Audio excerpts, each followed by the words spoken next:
Et bonjour à tous, j'espère que vous allez bien, c'est Lucie Joseph et aujourd'hui on se retrouve en compagnie de Anne-Sophie. Donc Anne-Sophie qui est de base une de mes élèves, de toute façon on va vous en dire un petit peu plus, mais on a créé voilà un lien très spécial toutes les deux, on a un feeling particulier et du coup j'avais envie aujourd'hui qu'elle soit dans une vidéo qui je pense va énormément vous toucher. Donc Anne-Sophie, est-ce que en quelques mots tu peux te présenter à nous? Oui bien sûr, bonjour à tous, donc voilà, je m'appelle Anne-Sophie, j'ai 45 ans, je suis une femme qui chemine pour trouver ma liberté, ma vérité surtout, ma véritable identité, parce que j'ai un passé compliqué comme beaucoup de gens d'ailleurs, hein, mais je pense que je réussis à en faire quelque chose au fur et à mesure des années qui passent et je réussis à, grâce à mes métiers aussi, parce que j'ai fait pas mal de choses, à plus me rapprocher de moi. Voilà, donc c'est vrai que j'ai rencontré Lucille parce qu'il y a eu un truc qui m'a dit c'est une femme qui peut t'apporter beaucoup, et c'était le 8 février il me semble.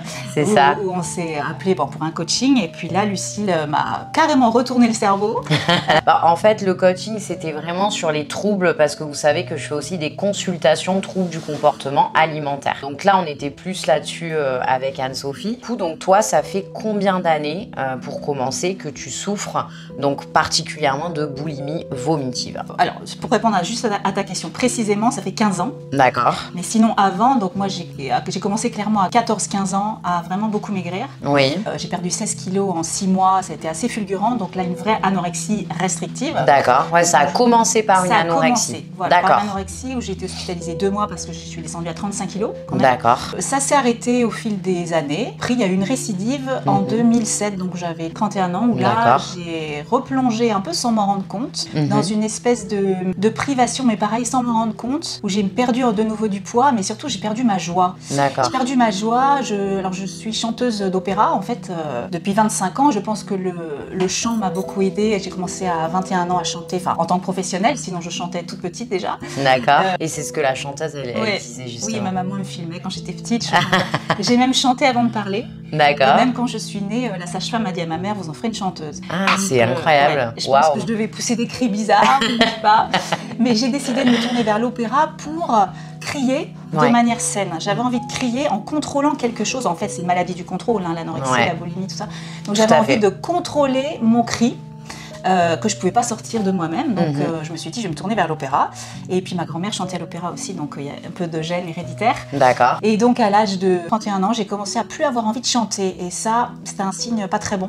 Donc voilà, j'ai plongé sans m'en rendre compte, espèce de brouillard là, et j'ai fait 2 tentatives de suicide en 2008, une autre en 2009. Ma fille elle avait 5 ans et 6 ans, parce que j'ai une fille qui est maintenant à 20 ans, mais elle m'a vue les 2 fois. Bon, c'était vraiment des périodes très dures, j'ai été hospitalisée beaucoup, donc 4 mois à l'hôpital Sainte-Anne. Ils m'ont fait reprendre mes kilos, mais en fait je suis rentrée et j'étais pas guérie du tout parce que j'ai tout reperdu. J'ai tout reperdu tout de suite. Je pense que c'était un peu l'usine là-bas, fallait aller très vite. D'accord. Voilà, donc c'est un hôpital spécialisé dans les troubles ou là c'était psychiatrique uniquement? C'était spécialisé dans l'anorexie. Ah, d'accord. On était traqués vraiment.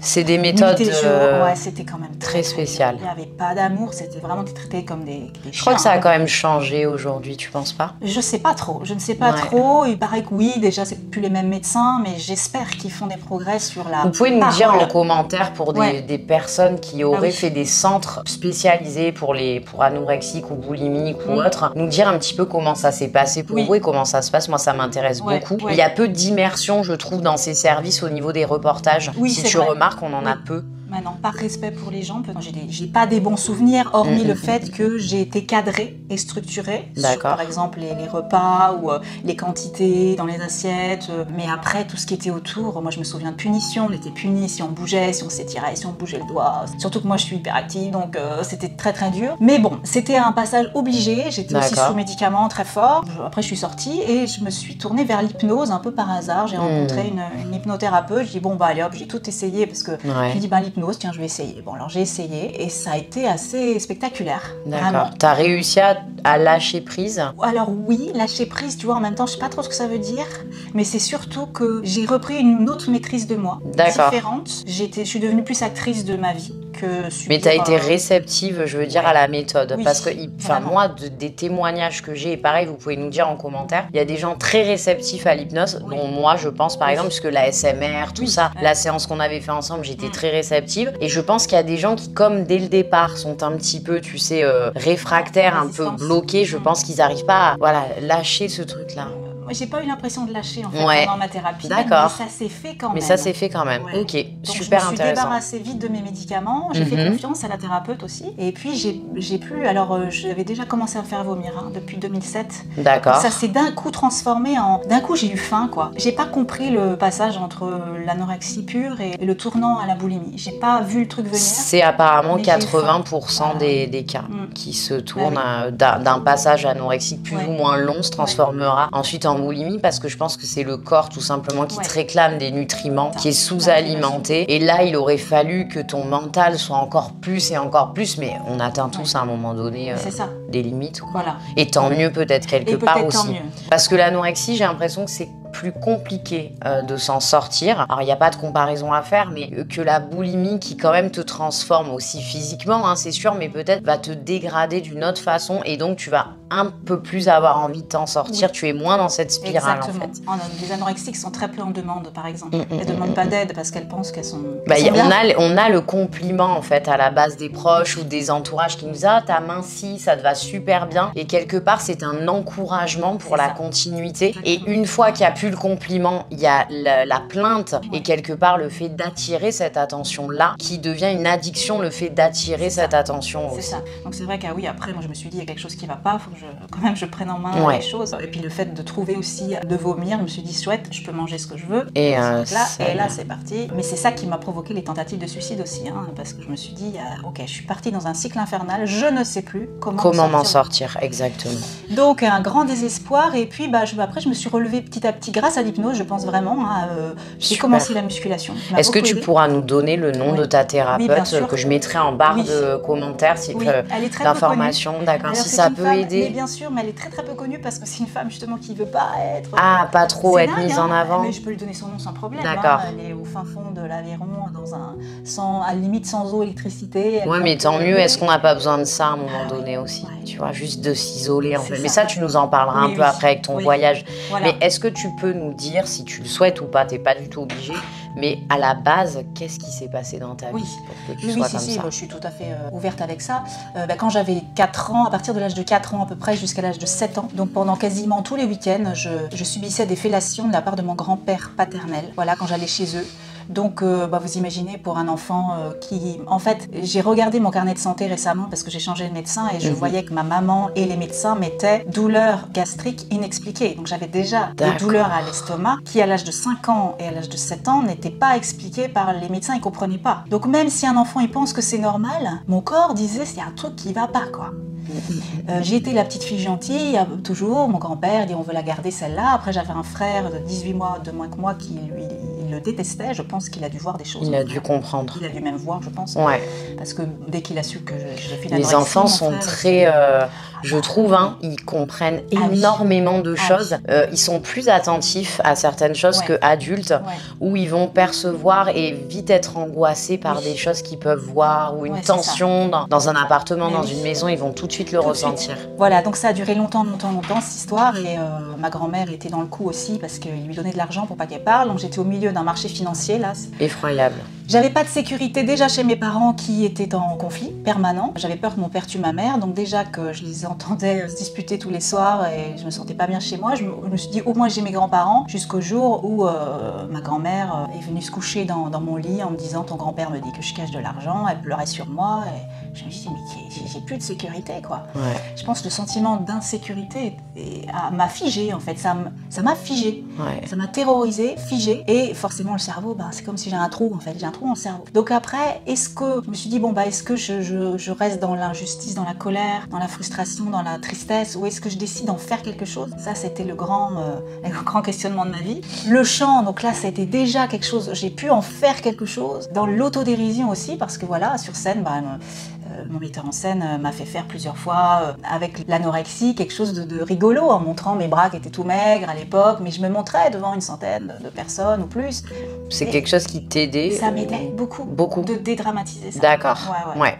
Ça aurait pu être soit dans un sens, soit dans l'autre quelque part. Mais je pense que j'étais prête à en faire quelque chose déjà là. Tu avais conscience d'être malade? Ouais. D'accord. Ça, t'as pris conscience à quel moment? J'ai pris conscience... ça, c'est une bonne question. Parce qu'on est un peu dans une espèce de mensonge à soi. Oui, on se ment à soi. On se dit non, mais c'est pas grave, c'est rien. Mais je crois que déjà à 15 ans, quand j'ai commencé à lire des livres, je voyais anorexie et tout ce que je faisais, ça était relié. Ouais, je me suis dit, ça se trouve, oui. Puis après, je me suis dit, mais non. Mais quand même, j'avais une petite pointe de lucidité. Hein. Ouais, mais je pense que tout le monde l'a plus ou moins, mais qu'en fait, c'est un peu comme dans un couple ou peu importe, quand ça va pas, on a tendance à se voiler un peu la face et se dire, bon, bah non, c'est peut-être pas ça, mais au fond, si on vraiment se questionnait vraiment du plus profond de nous-mêmes, on saurait tout déceler en fait. C'est ça. Et je l'ai pas su tout de suite, l'histoire avec mon grand-père, je l'ai su bien plus tard. D'accord. C'est revenu plus tard, quand il était mort. Ah, tu ne te rappelais pas, quoi? Non, un gros trou. Je me suis dit, pourquoi je me souviens pas de mon enfance? C'est quand même étonnant. Hein. Et puis l'hypnose, etc. Et puis ça fait ressortir des scènes effroyables. Hein. Effroyables, où je voyais son sexe comme une baguette de pain au-dessus de ma tête, dans une pièce précise, avec j'entendais tout, je ressentais tout. Enfin, là, c'est incroyable. Donc c'est l'hypnose qui t'a fait... Donc est-ce que là, quelque part, tu te dis aujourd'hui, ça m'a aidé ou t'aurais préféré rester dans le... Non, ça m'a énormément aidé. Oh là, tout de suite, j'ai senti de faire un puzzle qui se refait comme si c'était pas un caprice, mais c'est pas un caprice. Parce qu'avant ça, tu devais te dire, mais pourquoi je suis comme ça? Bon sang, je peux pas être normale comme tout le monde. Puis je culpabilisais, je fais souffrir tout le monde. Là, tout le monde, et je sais pas pourquoi en fait. Victime. Et de savoir ça, ça m'a, évidemment, c'était violent, mais ça m'a vraiment beaucoup aidé. D'accord. Je me dis, waouh, ça y est, je sais, je peux mettre des mots dessus. Donc là, j'ai fait tout un travail à mon grand-père qui n'était plus là. Ça aussi, c'est compliqué. Une personne décédée, c'est compliqué. Hein, parce que je ne pouvais pas lui parler. Et moi, en fait, toute ma vie, là, c'est la gorge, c'est la voix, c'est le parler, le vomi, c'est la gorge. Il faut que ça sorte, il faut que ça s'exprime. Et la personne n'est plus là. Donc je suis allée parler à mon père, qui est son fils. Mon père qui est toujours vivant, qui, même s'il écoute la vidéo, c'est pas grave, il ne reconnaît pas. Il peut pas me dire je reconnais que mon père ait pu faire une chose pareille. Et ça, est-ce que c'est pas le plus dur au final si, c'est compliqué. Ça fait double peine, quoi. C'est des sujets superficiels, je dirais. Ça va, on s'entend bien, mais ça reste très superficiel. Ouais, parce que même aujourd'hui, il reconnaît pas ça, quoi. Mais il faut pas aborder le sujet, je pense. Et il reconnaîtra jamais, tu penses? Trop tard. Ouais. Mais est-ce que tu penses qu'au fond de lui, peut-être qu'il sait, mais il veut pas pareil, il est dans un mensonge? Ouais, donc c'est vraiment très compliqué. Donc aujourd'hui, tu n'es toujours pas quelque part complètement guérie. Tu as des rechutes. J'ai des rechutes, je suis mariée depuis une vingtaine d'années, maintenant 22 ans, avec un homme qui m'a beaucoup aidée quand même dans les maladies. Il était très très présent. Quelque part, je l'ai choisi parce qu'il avait un rôle justement de papa que j'avais peut-être pas eu. D'accord. C'est-à-dire à la fois doux, à la fois présent, un papa très absent que j'avais, donc il était un peu le contraire de mon papa. Mais j'étais toujours la victime et pas vraiment la femme. Mais tu t'es positionnée aussi peut-être. Oui, en victime quelque part. Oui. Je connaissais que ça. Et En fait, j'ai pas connu la femme qui se met en avant. Moi, j'imagine que quand tu l'as rencontrée, t'avais pas du tout confiance en toi. Pas du tout, mais je pensais que oui. Moi, j'avais 22 ans, je me suis mariée, c'était hyper jeune, super présent et tout, mais j'étais beaucoup malade, je fais beaucoup de pyélonéphrite, je fais beaucoup de maladies d'angine, des choses comme ça. J'allais y venir justement après que tu nous expliques un peu quelque part les mots du corps, comment ça s'est exprimé de cette maladie pendant des années. Et puis l'aménorrhée surtout. D'accord. C'est-à-dire qu'encore aujourd'hui, ça fait 19 ans, j'ai pas de règles. Ah ouais, d'accord. Voilà. Donc mon corps, il parle là. Je veux dire, il est en mode survie. Il n'y a pas eu une once de j'ai l'impression d'être un peu morte à l'intérieur, quoi. Je dis, oh, la femme, elle est plus là. Bon, pourtant, t'es vraiment magnifique et tu fais vachement plus jeune que ton âge. Je sais, oui. Tu rayonnes, quoi. Je veux dire, on te voit dans la rue, on peut pas penser qu'il y a cette souffrance. Tu vois ce que je veux dire? Et ce qui est impressionnant, parce que Anne-Sophie, elle était au bootcamp et la volonté qu'elle a, mais vous pouvez même pas vous imaginer. Elle a fait le challenge de fin avec les burpees, mais je pense qu'elle l'aurait fait jusqu'à ce que son corps lâche, quoi. Et là, quand je t'ai vue dans cette action, je me suis dit, waouh, en fait, c'est là qu'on peut comprendre que la volonté, ça peut être un ami incroyable, mais ça peut être aussi notre pire ennemi. Exactement. D'être à ce point-là, dans un contrôle et dans une volonté. Toi, tu peux, je pense, mourir sous une presse. Si on te rajoute du poids, tu vas jamais dire, ah bah non, j'arrête là. Complètement. Mais t'as complètement raison. C'est-à-dire qu'il n'y a pas de fin, quoi. Pas de fin, tu vois. Pas de fin F-A-I-M ou mais un jeu de mots. Mais c'est ça, ça peut être très dangereux. Combien de fois je suis allée marcher sous le cagnard, je faisais peur à mon mari qui me disait qu'est-ce que tu fais là Ouais, mais je ne sentais pas. Ouais. Les araignées, je les prends à la main comme ça. C'est ce que tu me disais. Donc je sors de moi, il y a quelque chose. Alors, quelque part, maintenant, ça me fait rire parce que je fais attention, j'écoute mon corps maintenant. Ouais. Ça commence vraiment à être de mieux en mieux quand même. Les crises ont ralenti. Tu en fais moins, pas tous les soirs comme avant. Ça a ralenti, surtout quand tu m'as parlé aussi. Je précise qu'il faut aller la voir, là, Lucille, parce que. Non, mais je pense qu'il y avait déjà aussi un cheminement qui avait été fait de ta part. Mais c'était un cheminement avec des personnes douces qui m'envoyaient beaucoup d'amour, beaucoup de soutien. Et quand je t'ai appelée, en fait, je pense que j'avais besoin d'un petit coup de pied. Ouais, ça c'est. Elle a commencé par me dire, si tu vois, il y a tout ce qui se passe dans ton corps quand tu te fais vomir. Et là, je me suis dit, oula, la rigole pas celle-là. Ouais. Et donc ça m'a fait déjà, tu vois, je m'en souviens encore. Je me suis dit oui, c'est vrai. Mais il y a une autre voix qui te dit, mais tu peux pas t'arrêter quand même. Ouais. Tu sais que t'es en train de se détruire. Ma méthode, c'est vrai qu'elle est pas. Alors, je vous explique en 2 mots pourquoi j'avais commencé à faire en fait à distance des études de psychologie, parce que moi, c'est vraiment les troubles alimentaires, c'est ma passion et c'est quelque chose dont j'aimerais me tourner après par la suite, quand j'aurais plus envie de faire ce que je fais actuellement, d'avoir mon cabinet, de faire vraiment quelque chose, voilà. Mais en fait, la façon dont est abordé ce sujet dans la médecine et la psychologie, en France en tout cas, ne me convient absolument pas. Et c'est pour ça que je n'ai pas poursuivi, parce que ce n'est pas ma vision de la guérison. Alors, je ne dis pas que les psychologues ne sont pas bons et qu'ils ne sont pas utiles, loin de là. Moi-même, j'ai déjà fait une psychothérapie et ça m'a énormément aidé pour un point précis. Je pense simplement que dans ce sujet-là, j'ai ma propre méthode et que donc elle n'existe pas. Je ne prétends pas, sauver le monde de ça, mais j'ai ma méthode propre. Et j'étudie vraiment de manière totalement libre. Je lis des livres, je regarde des reportages, j'écoute des personnes et j'ai façonné autour de ça mon enseignement à moi. Mais c'est super, parce qu'après, tu nous envoies un PDF. Que j'ai fait, totalement. Il y a une petite hypnose à la fin que tu fais très bien d'ailleurs, et où tu dis que tu nous aimes. Et ça, on a besoin d'entendre ça. Donc tu as à la fois ce côté très bousculant, dont on a vraiment besoin, et à Sainte-Anne, ils sont un peu comme ça, mais ils sont trop dans là, par contre, ce que tu décrivais, c'est... Non, ça, j'accepte pas. On est très maltraités, en fait. Mais toi, tu as l'amour qui est aussi là. Donc, il y a ces 2 paramètres qui sont, je pense, essentiels. Un peu comme une mère, en fait. Oui. Parce que moi, c'est comme ça que je suis dans la vie. J'ai un côté très dur et à la fois, je suis d'une sensibilité une maman énorme. Et donc moi, j'en ai fait mon métier. Après, je me suis dit, je vais faire de l'hypnose parce que ça me parle. Et j'en viens à remercier mon grand-père aujourd'hui quand même pour ce qu'il m'a fait, parce que je pense que je pourrais pas recevoir des personnes qui souffrent. Exactement. Mais si tu savais, j'ai vu des personnes. Démarche. Ah ouais, il y en a qui sont pendus, il y en a qui sont. Moi, j'ai vu des choses de mes patients. Hein. D'accord. Donc, je pense que je peux aller très loin dans l'accueil de personnes qui souffrent vraiment beaucoup. Et parce que je les comprends. Tu as cette force aussi. Si tu n'avais pas eu ces traumatismes, tu ne serais pas toi. Déjà, tu n'aurais pas cette personnalité.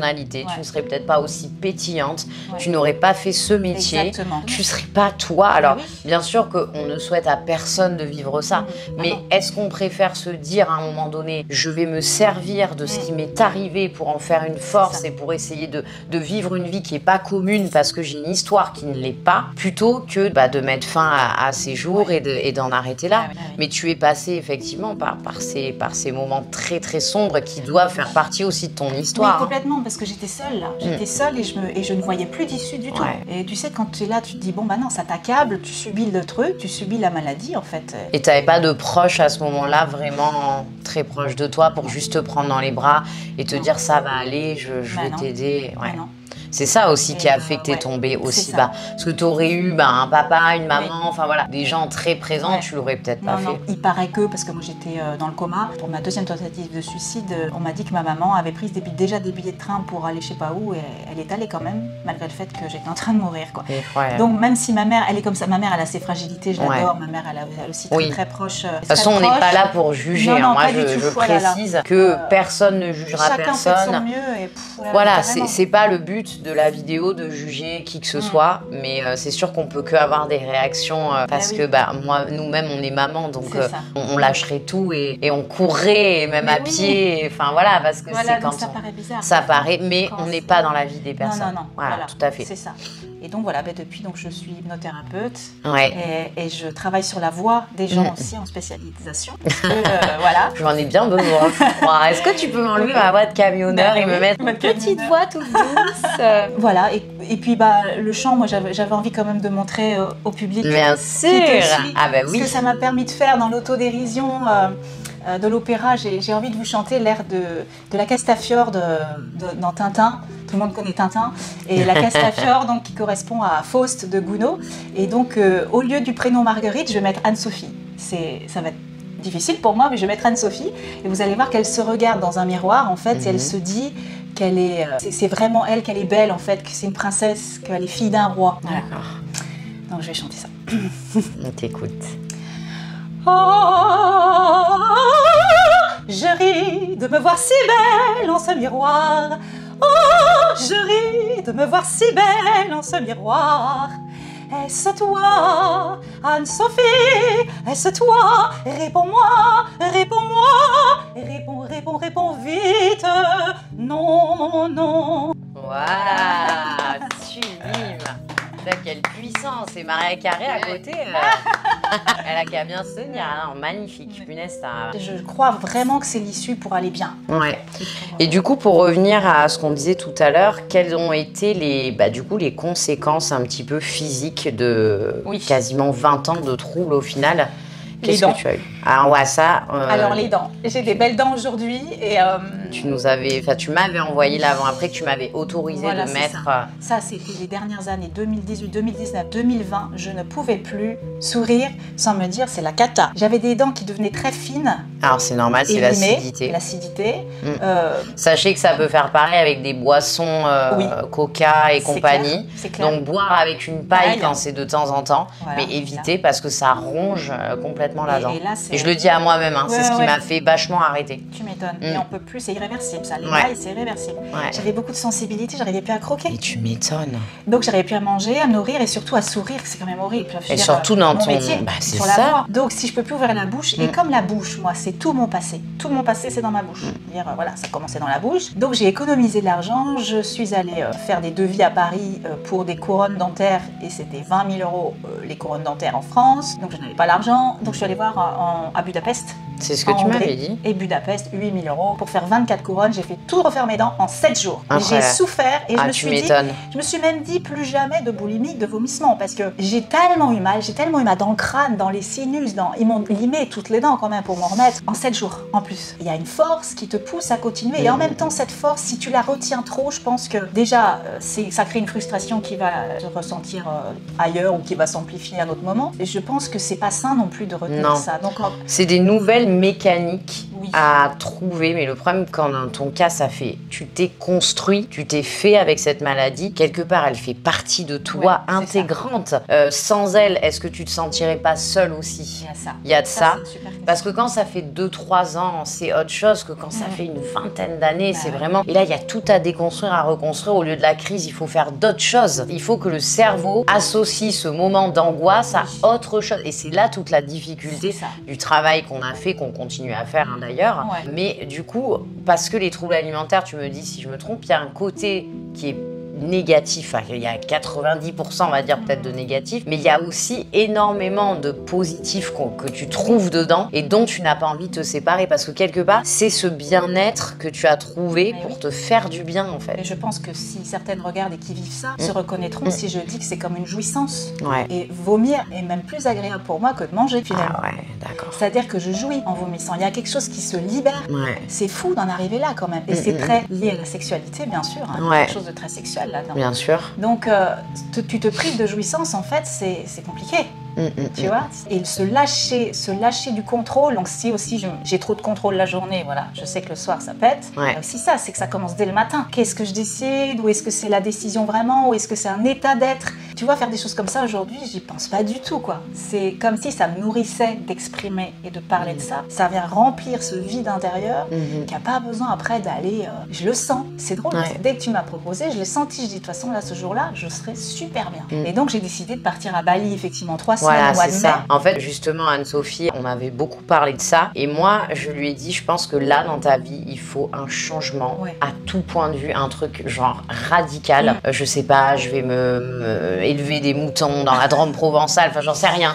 Mais il fallait un truc qui, voilà, c'était soit ça, soit, je pense que là, c'était encore la descente aux enfers et on s'en sortirait pas. Et donc, tu es partie à Bali. Et ça a été extraordinaire. 3 semaines. Je voulais 21 jours pour que ça fasse un renouvellement total. Tout à fait. Et j'ai pris des habitudes magnifiques, c'est-à-dire que plus de problèmes alimentaires là-bas. Ouais, elle a pas fait une seule crise en 3 semaines. C'est magnifique. J'étais scotchée moi-même, alors j'ai permis à mon corps de se réparer. Ah, qu'est-ce que ça a dû te faire du bien. Oui, clairement. Et c'est vrai que tu étais concentrée sur d'autres choses aussi. Et bien sur moi. Tu as beaucoup de temples, c'est un endroit qui est très spirituel aussi, je pense, très calme, certainement, je suis pas encore allée. Très apaisant, où la nourriture y est potentiellement saine et naturelle aussi. Il n'y a pas toutes ces tentations de fast-food et de tout ce qu'il peut y avoir. J'ai pas eu de calcul avec ça. C'est fou. Mon corps me disait stop quand j'avais plus faim. Enfin, je sentais de nouveau la satiété.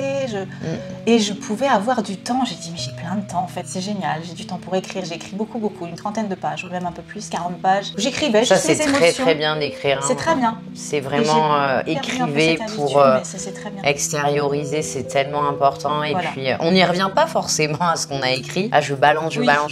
Je veux plus du tout revenir sur la note. Ah non, parce que c'est un peu comme si tu déverses ton truc. Ah ouais. Après, c'est de la négativité qu'on n'a pas forcément envie de ressasser, mais quelque part, dans le cerveau, quand c'est posé à un endroit, c'est comme si on avait pris et hop, on a délaissé et... À la limite, on déchire, on brûle. Ouais, voilà, c'est un peu ça. Et donc, quels sont tes objectifs? Qu'est-ce que tu te fixes? Est-ce que tu envisages de partir t'installer là-bas? Est-ce que... ou ailleurs? Ou qu'est-ce que toi, t'as vraiment envie au fond de ton cœur? J'ai envie de me rapprocher de la nature. Ouais, je pense aussi. Paris, je ne supporte plus Paris. Je te comprends. Voilà, ça fait 20 ans que pour ma carrière de chanteuse, c'était bien, parce que les répétitions se passent là, parce que dans les théâtres, etc. Mais maintenant que c'est un peu derrière moi et que j'ai pas besoin, les personnes, c'est de la visio ou c'est du présentiel, mais dans toutes les villes du monde. Il vaut mieux vivre en étant heureux et finalement en prenant d'autres tournants que être malheureux pour faire ce qu'il faut. C'est ça. Mais je pense qu'en fait, ce que je veux vraiment, c'est être libre, d'être une femme avec mes propres désirs, sans qu'on me dise ce que je dois faire, sans qu'on me dise comment je dois m'habiller, sans qu'on me dise tout ce que j'ai en fait vécu pendant des années. Bon, encore une fois, je le cherchais. J'étais dans une position de victime et femme soumise, donc j'attendais qu'on me dise quoi faire dans la vie, comment on vit. Donc j'ai un mari qui a beaucoup fait pour moi, il a tout fait, gérer les papiers, les machins. Je ne savais rien faire il y a encore 3-4 ans, quoi. Et les confinements, c'est vrai, ont révélé beaucoup de choses, comme pas mal de personnes, je crois. Mais là, je me suis dit que je suis qui s'il est plus là? Il y a une dépendance affective et qui est complètement compréhensible, en fait. Faut pas toujours... Moi, je déteste quand j'entends, tu vois, des histoires de couple et qu'on blâme toujours la femme, j'ai l'impression. Elle se fait tromper, elle a voulu, elle reste. Pourquoi elle reste? On se fait taper, mais elle pouvait partir. Ah mais non, en fait, faut arrêter toujours de blâmer la femme, en fait. C'est tellement... Oui, c'est facile de partir, mais ça peut être tellement compliqué selon son historique, en fait. C'est pas si simple. Et puis des fois, il y a une famille, toi aussi, il y avait ta fille. Enfin, je veux dire, c'est pas non plus comme ça. Oh ciao, je prends mes... Non, non. Il y a tout un truc. Et puis toi, pareil, tu t'es dit, mais je vais être perdue. Mais franchement, c'est bien. Même avec l'anglais, je me suis débrouillée. Je me suis dit, mais quand même, je me débrouille, quoi. Ça va? Ça devait faire longtemps que tu t'étais pas retrouvée seule au final, non? Jamais. Et donc tu as appris à t'aimer aussi, je pense, à être avec toi-même et à partager des choses de toi à toi. C'est ça. Et ça, pour certaines personnes, c'est effrayant d'être confrontée à soi, en fait. Mais là, pas du tout. J'étais prête, je pense. Oui, tu étais prête. Mais je pense que ça a été un premier pas vers plein de réponses. Et que viendra le temps où tu vas prendre ton envol comme un bel aigle qui va partir. Et si c'est pas à Bali, peut-être moins loin aussi. Voilà. Mais c'est ça, il me manque juste l'envol. Ouais. Je suis en train, mais j'ai pas décollé. En fait, t'es vraiment au bord, tu vois, du nid. Et puis, t'as une patte qui est déjà dehors, mais il te manque ce petit... Je suis encore collée, Voilà, exactement. Mais ça, il n'y a que toi qui peut prendre cette décision. Et surtout, il faut que ce soit toi, parce que sinon, ce serait malsain. Bien sûr. C'est fais les choses pour toi. Combien de fois tu m'as dit ça? Et aussi, fais pas par rapport aux autres, et surtout par rapport à mon mari. Je suis beaucoup par rapport à mon mari, quoi. Qu'est-ce qu'il va penser si je fais ça? Ça a été un Oui, mais c'est comme ta mécanisme. Maladie, tu as grandi aussi avec, et il fait partie de toi. Bah, ça, de toute façon, mais parfois, on a besoin, malheureusement, c'est comme ça, de prendre chacun un chemin. Et finalement, l'un et l'autre, c'est aussi une libération pour les deux, quelque part. Pas que pour une seule personne. Hein. Parce que là, je pense qu'il y a une dépendance un petit peu des deux côtés. Des deux côtés. Ça, on a bien parlé de ça. Fusionnel, ça de lui à moi, c'est fusionnel. Parce qu'il a accepté quand même beaucoup de choses pendant toutes ces années, c'est qu'il faut aimer la personne. Ah oui. Voilà, parce que les troubles alimentaires, moi qui l'ai vécu aussi d'une personne proche de ma famille, ça détruit tout le monde. Ça détruit tout. Mais vraiment, en fait, bien sûr que ce n'est pas voulu, mais c'est comme un alcoolique ou comme quelqu'un qui prend de la drogue, etc. Ça fait du mal autour de soi, mais sur le moment, on n'en est pas conscient. C'est comme une dépression. Tu ne peux pas, en fait, être conscient. Tu ne peux déjà pas t'occuper de toi, en fait. Donc, comment tu pourrais te préoccuper de ce que ça peut faire aux autres? C'est impossible, mais c'est vrai que ça... Est-ce que c'est je veux dire, le fait du Covid, le fait de cette maladie, d'un coup, ça t'a fait une peur ou quoi? Ou c'est l'enfermement? L'enfermement. Ah, l'enfermement. Bien sûr. Je me dis, comment je vais faire pour vomir, là? Ah ouais. Ah bah ouais. Parce que tu es toujours toute seule quand ça se passe? Oui. C'est impossible qu'il y ait quelqu'un... Non, c'est plus compliqué. Ouais, là, c'est plus compliqué. Donc, je me prépare à l'avance les jours où je peux pas. Ah ouais. Bah oui, par respect maintenant. Puis surtout, qui sait? Je lui ai quand même dit. Donc, il s'en était pas rendu compte pendant combien de temps? C'est 10 ans 12 ans. Ça, tu penses que c'est quoi? Toi qui es très forte à cacher ou lui qui voyait pas forcément? Il y a peut-être un peu des deux, je pense qu'il est dans le déni. Mais aussi, je pense qu'on a une capacité très très forte à bien cacher les choses. Quand on est boulimique vomisseuse, même boulimique sans vomir, je dirais, c'est souvent en cachette. Hein. Déjà, on ne veut pas manger devant les autres, il y a une gêne. Mais moi, je suis une actrice, hein, je suis une chanteuse, je suis en représentation, je sais facilement me mettre un masque. 10 ans malade et sans que la personne avec qui on vit s'en rende compte, c'est incroyable. Mais oui, tu n'es pas la première. Tu vois, j'ai triché. Le truc, c'est que ça m'a éloignée de moi encore. Mais oui. En fait, ça t'enfonçait quelque part. C'est ça. Là, aujourd'hui, tu vois, le fait de le dire devant toutes les personnes qui nous regardent, et ça, c'est un conseil que je donne à toutes les personnes qui souffrent de troubles alimentaires, arrêtez d'avoir honte, n'ayez pas peur, et dites-le à un maximum de personnes possible, parce que plus vous allez en parler, plus ça va libérer déjà en vous quelque chose, et ça rend ce petit secret, justement, ça le casse, parce que là, des gens vont venir te poser des questions, tu vois, parce que, t'es sûr que ça va, t'as le visage un petit peu, t'as les traits tirés, ou t'as ça, voilà, et les gens vont plus poser des questions, t'es sûr que tu vas bien en ce moment, n'hésite pas à m'en parler. Mais je cherche ça. Ah oui, mais parce que pendant des années, en le cachant, personne ne pose de questions, du coup. C'est ça. Tu vois. Et donc aujourd'hui, on te pose. Et juste pour savoir, ta fille, comment elle vit tout ça? Est-ce qu'elle sait? Ma fille, elle a première tentative de suicide, elle avait 5 ans, et je lui ai promis de plus recommencer. 1 an après, je recommence. D'accord.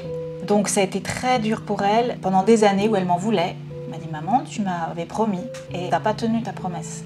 Donc on lui a fait faire l'hypnose aussi. Et je me rappelle encore, mon mari est parti en tournée parce qu'il est musicien. Le lendemain de sa séance d'hypnose, elle a vomi tous ses glaires. Elle avait rien dans le ventre. Elle a vomi que des glaires, que des glaires, que des glaires devant moi. Donc c'est moi qui ai ramassé ses glaires pendant toute une journée entière après sa séance d'hypnose. Comme quoi elle a réagi. C'est incroyable. Elle a vomi, quoi. C'était un réflexe. Aujourd'hui, elle a 20 ans. C'est une jeune fille extra qui est, qui fait de la psycho, mais qui est très angoissée de nature. D'accord. Elle fait beaucoup de crises d'angoisse. Elle a des antennes, elle a des espèces de... Elle sent les énergies, elle sent que je suis pas complètement heureuse.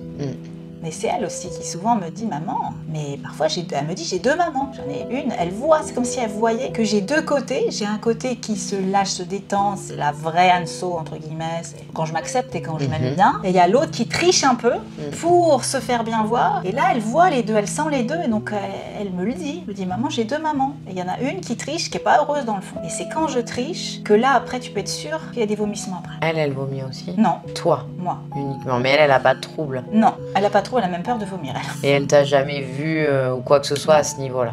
Non. D'accord. Ne vous dites pas, un jour j'en serai débarrassée définitivement, ça ne reviendra plus jamais, j'aurai un rapport complètement sain. C'est pas vrai. Alors voilà, il y aura ça bien sûr, mais vous garderez au fond de vous soit quelqu'un qui regarde beaucoup les étiquettes, soit quelqu'un qui regarde que tout soit vegan, ou quelqu'un qui regarde que tout soit vert, soit sain. Enfin, c'est rarement tu passes de être pendant des années comme ça anorexique et puis plus jamais rien regarder. C'est pas possible. Ça reste une partie de notre personnalité, mais on en fait quelque chose qui peut être très bien, parce que avoir un petit peu de contrôle sur ce qu'on mange, j'ai envie de dire, c'est quand même bien aussi de savoir, de regarder la composition des produits. Faut pas que ça devienne une obsession, mais on peut en faire quelque chose de positif dans le sens où pour notre santé, on fait attention.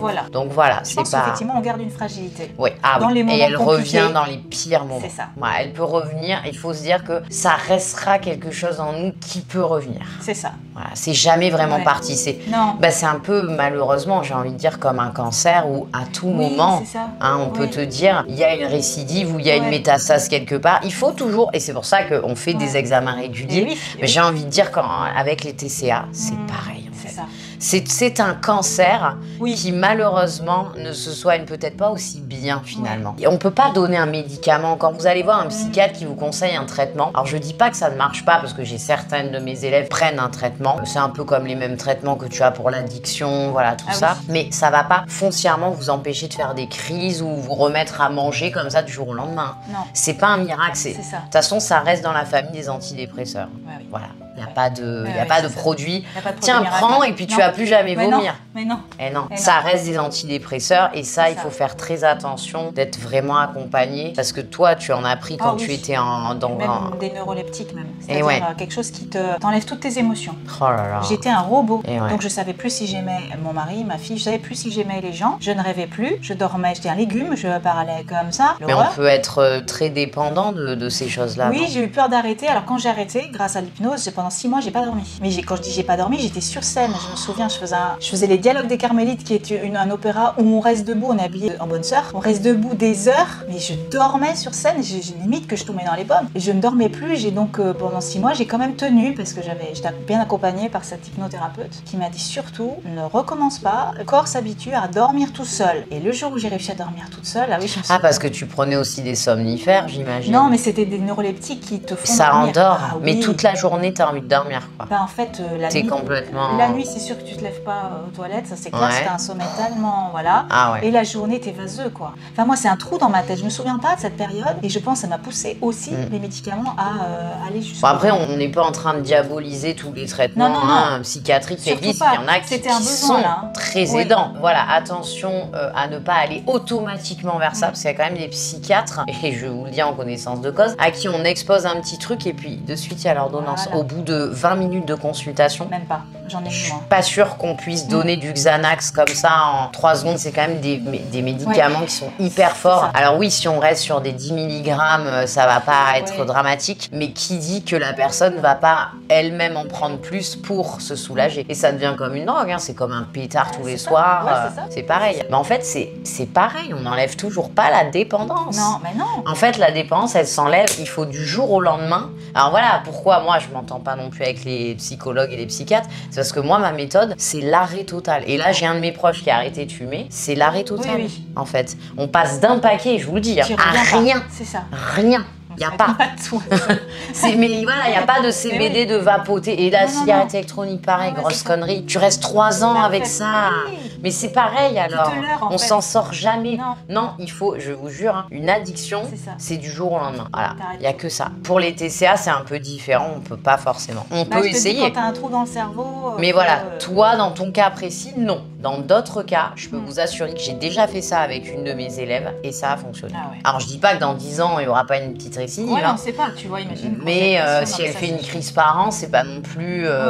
On va dire que c'est un gros craquage qui peut arriver aussi. Ça, je ferai une vidéo, parce que là, on pourra pas parler de ça maintenant, mais où je vous expliquerai bien la distinction entre troubles du comportement alimentaire et craquage alimentaire. Parce que j'ai encore des gens qui me prennent des consultes, à qui je parle pendant 15 minutes, que je rembourse évidemment, et je me rends compte que non, là, c'est des craquages alimentaires. Ce n'est pas... Et ben aujourd'hui, je t'assure, Anne-Sophie, il y a beaucoup de gens qui pensent souffrir d'hyperphagie alors que ce n'est que des craquages. Donc la culpabilité juste de craquer. Ouais, c'est une mauvaise interprétation des informations que l'on a aussi sur les réseaux sociaux, qu'on nous assaillit de choses qui des fois n'ont aucun sens.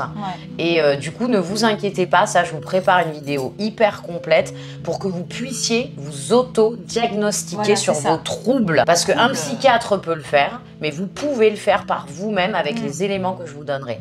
Et qu'est-ce qu'on peut te souhaiter, Anne-Sophie, là, pour cette année? Moi, j'aime bien me dire année. En septembre, pour moi, c'est une nouvelle année qui commence, tu vois. C'est une année scolaire. J'ai toujours regardé ce truc d'année scolaire. Donc, qu'est-ce qu'on peut te souhaiter, on va dire, pour cette rentrée, là, là, il y a l'été qui va passer vite, encore une fois, on est un peu dans l'euphorie de l'été. Mais qu'est-ce qu'on peut te souhaiter par la suite? Continuer mon chemin pour me rapprocher de moi-même et me passer en priorité tout le temps, en fait. D'accord. C'est à moi, qu'est-ce que je veux vraiment et je pense pas avoir peur des émotions. On n'a pas trop parlé des émotions, mais c'est très lié, évidemment, la colère, pas dire non, tout ce qu'on renferme. On ne sait pas quoi en faire, en fait. Les TCA, c'est une expression de nos émotions. Donc, arriver à moi être en paix avec ce que je ressens, quoi. Me dire, j'ai une émotion, je suis vivante, c'est bien, laisse-la te traverser. Voilà, parce qu'à Bali, j'en avais des émotions, mais je les laissais me traverser. Et finalement, je dis, c'est agréable, ça va, ça passe. Et après, je pense, c'est trouver un vrai sens à ma vie, c'est-à-dire mettre les pieds là où je me sens vraiment bien. Donc, ça va mener à des décisions, je pense, à prendre et des choses... Bah écoute, merci beaucoup pour ce témoignage bouleversant et poignant. C'est vraiment... C'est tellement bien de pouvoir discuter comme ça avec quelqu'un qui a vécu, qui a un historique. D'ailleurs, n'hésitez pas à m'envoyer un petit mail, je vous mets une adresse juste là. Si vous avez une addiction, que ce soit voilà, l'alcool, les drogues, etc., j'aimerais beaucoup recevoir des personnes avec d'autres pathologies ou si vous avez un historique particulier. Merci beaucoup. Bon, bah, on se retrouve très vite pour une prochaine vidéo tous les mercredis à 18 h. Je vous fais de très gros bisous. Bye bye.